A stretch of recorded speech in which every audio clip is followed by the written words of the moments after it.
नीट paper फुटी प्रकरणी केंद्रीय शिक्षण मंत्री धर्मेंद्र प्रधान यांच्या राजीनाम्याची मागणी करत दिल्लीतील जंतर मंतरवर सुरू झालेलं कॉक्रोच जनता पार्टीचं आंदोलन आता देशभर पसरलं आहे. सत्ताधाऱ्यांविरोधात विरोधी पक्ष आक्रमक झाले असून देशभर विद्यार्थी विरुद्ध सरकार असा संघर्ष पाहायला मिळत आहे. या प्रकरणी काही सेलिब्रिटींनी मौन बाळगलं आहे, तर दुसरीकडे काही कलाकारांनी विद्यार्थ्यांच्या आंदोलनाला पाठिंबा दर्शवला असून सोशल मीडियाच्या माध्यमातून त्यांनी आपलं रोखठोक मत मांडलंय. सध्या काही बॉलिवूड स्टार्स विद्यार्थ्यांच्या समर्थनार्थ व्यक्त होत असून सोशल मीडियावर आपलं मत मांडत आहेत. बॉलिवूड स्टार सलमान खान याने एक खास फोटो शेअर करत आपलं मत मांडलंय. सलमान खान म्हणतो की हे अत्यंत शांततापूर्ण आंदोलन होतं, पण त्याला हिंसक रूप मिळालं हे पाहून अत्यंत वाईट वाटलं. या हिंसाचारात जखमी झालेले विद्यार्थी आणि त्यांच्या कुटुंबाप्रती माझ्या संवेदना आहेत. पण आपल्या देशातील तरुण पिढी एका चांगल्या शिक्षण व्यवस्थेसाठी एकत्र आली आणि पालकांनीही त्यांना पाठिंबा दिला हे पाहून आनंद वाटला. विद्यार्थ्यांचं हे पाऊल अतिशय धाडसी होतं. ही पिढी नक्कीच देशाचं नाव उज्ज्वल करेल असा विश्वास त्याने व्यक्त केला. तसेच हा मुद्दा विद्यार्थी आणि शैक्षणिक व्यवस्था यांच्यातील आहे. त्याचं राजकारण केलं जाऊ नये. याचं संपूर्ण श्रेय आपल्या देशातील विद्यार्थ्यांनाच दिलं पाहिजे. मला खात्री आहे की सरकारही त्यांना पूर्ण पाठिंबा देईल आणि शैक्षणिक व्यवस्था अधिक बळकट करेल. सकारात्मक निर्णयाची आशा आणि प्रार्थना करतो. शिक्षण हेच पुढचा ट्रेंड आणि फॅशन बनली पाहिजे आणि ती दरवर्षी अधिक लोकप्रिय व आकर्षक झाली पाहिजे, इतकी की परदेशातून लोक शिक्षणासाठी भारतात येतील आणि भारत एक एज्युकेशनल हब म्हणजेच शिक्षणाचं प्रमुख केंद्र बनेल. तर बॉलिवूड स्टार आलिया भट म्हणते की गेल्या काही दिवसांपासून जे घडते ते पाहून माझं हृदय पिळवटून निघालं आहे. तरी तितकीच आशा पुन्हा पुन्हा पल्लवित होत आहे. आपल्या हक्कासाठी ठामपणे उभ्या असलेल्या प्रत्येक विद्यार्थ्यामागे एक स्वप्न असतं, त्यांच्या कुटुंबाची आशा असते आणि अगणित त्यागांचा प्रवास असतो. हे विद्यार्थी केवळ स्वतःचं प्रतिनिधित्व करत नाही, तर त्यांना पाठिंबा देणाऱ्या प्रत्येकाचं प्रतिनिधित्व करत आहेत आणि येणाऱ्या पिढ्यांसाठी एक उत्तम मार्ग तयार करत आहेत. त्यांचं हे धैर्य पाहून मी नतमस्तक झाले आहे. त्यांचा हा निश्चय आपल्या सर्वांसाठी एक आरसा आहे, जो आपल्याला प्रश्न विचारतोय की ज्यांच्या हातात या देशाचं उद्याचं भविष्य आहे त्यांचं ऐकून घेण्यास आपण खरोखर तयार आहोत का? हे विद्यार्थ्यांसाठी विद्यार्थ्यांनी उभारलेलं आंदोलन, कारण भविष्य त्यांचंच आहे. दरम्यान नीट पेपर फुटी आणि विद्यार्थी आंदोलनावर गप्प राहिल्याबद्दल 3 इडियट्स चित्रपटात महत्त्वाची भूमिका साकारणारा प्रसिद्ध अभिनेता आर माधवन याला सोशल मीडियावर टीकेला सामोरं जावं लागलं होतं. अखेर या प्रकरणी आर माधवन याने मौन सोडलं असून सोशल मीडियावर सविस्तर पोस्ट लिहित तो म्हणतो की शिक्षणामध्ये आपल्या देशाचं भविष्य घडवण्याची ताकद आहे आणि प्रत्येक विद्यार्थ्याला निष्पक्ष, पारदर्शक आणि गुणवत्तेच्या आधारे चालणारी शिक्षण व्यवस्था मिळण्याचा अधिकार आहे. भारतातील तरुणांच्या अमर्याद क्षमतेवर माझा नेहमीच विश्वास राहिला आहे. त्यामुळे आज अनेक विद्यार्थी आणि पालकांच्या मनात निर्माण झालेली चिंता, निराशा आणि अस्वस्थता मी पूर्णपणे समजू शकतो. शिक्षण व्यवस्था ही विद्यार्थ्यांमध्ये आत्मविश्वास, समान संधी आणि न्यायाची भावना निर्माण करणारी असली पाहिजे. मात्र प्रश्नपत्रिका फुटीसारख्या घटना या विश्वासालाच तडा देतात. अशा घटना लाखो विद्यार्थ्यांच्या आणि त्यांच्या कुटुंबियांच्या आशा, कठोर परिश्रम आणि स्वप्नांवर पाणी फेरतात.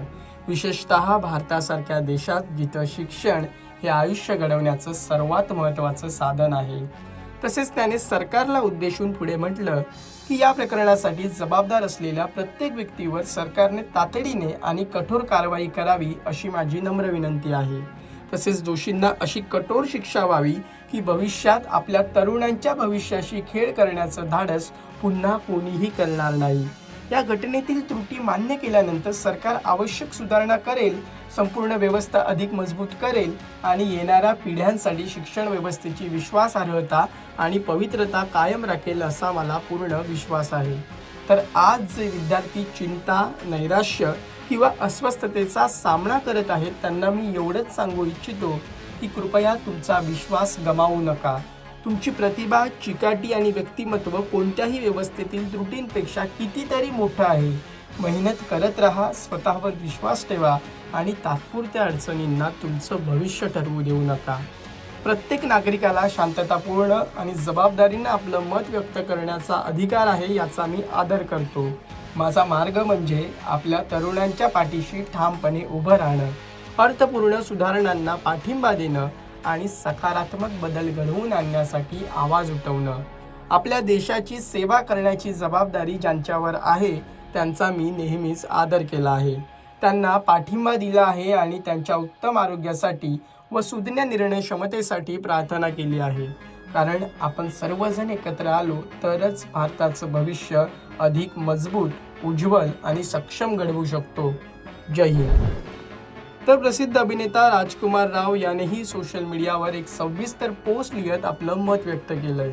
तो म्हणतो की जेव्हा तरुणांना वाटतं की त्यांचं ऐकलं जात नाही, तेव्हा ते समाजाने त्यांचं ऐकण्याची गरज असल्याची जाणीव करून देतं. प्रत्येक व्यक्तीचा आवाज हा सन्मान, निष्पक्षता आणि आदराने ऐकला गेला पाहिजे. त्यासोबतच शांतता ही आपली सर्वात मोठी ताकद असली पाहिजे.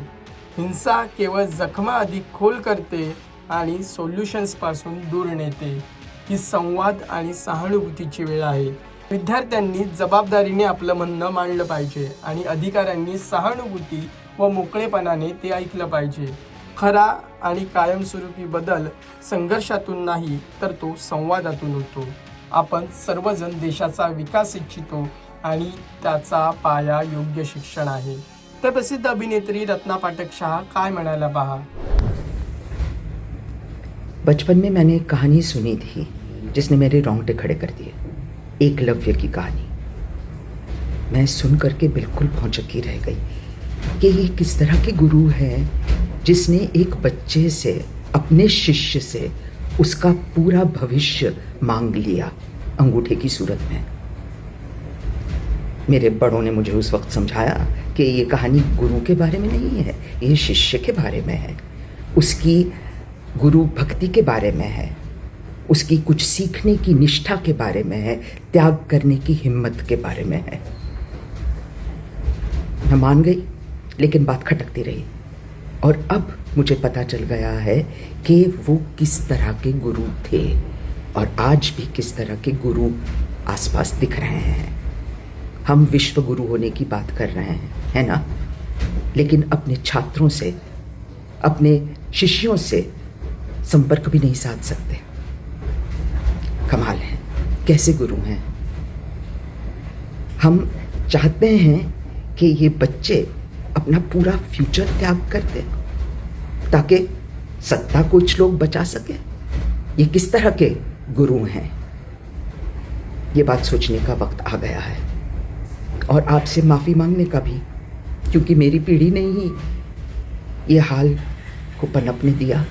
हमको दिख रहा था कि ऐसा होगा, लेकिन उसे हम सही तरह से सही वक्त पे रोक नहीं पाए.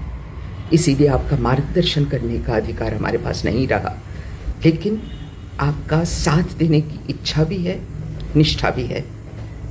आप बुलाइए, हम आपके साथ हैं. प्रेक्षको, हा व्हिडिओ तुम्हाला कसा वाटला, तुमचं मत काय हे आम्हाला कमेंट करून नक्की कळवा आणि मनोरंजन क्षेत्रातील महत्त्वाच्या घडामोडी जाणून घेण्यासाठी लोकमत फिल्मीला सबस्क्राईब करायला विसरू नका. पाहत रहा लोकमत फिल्मी.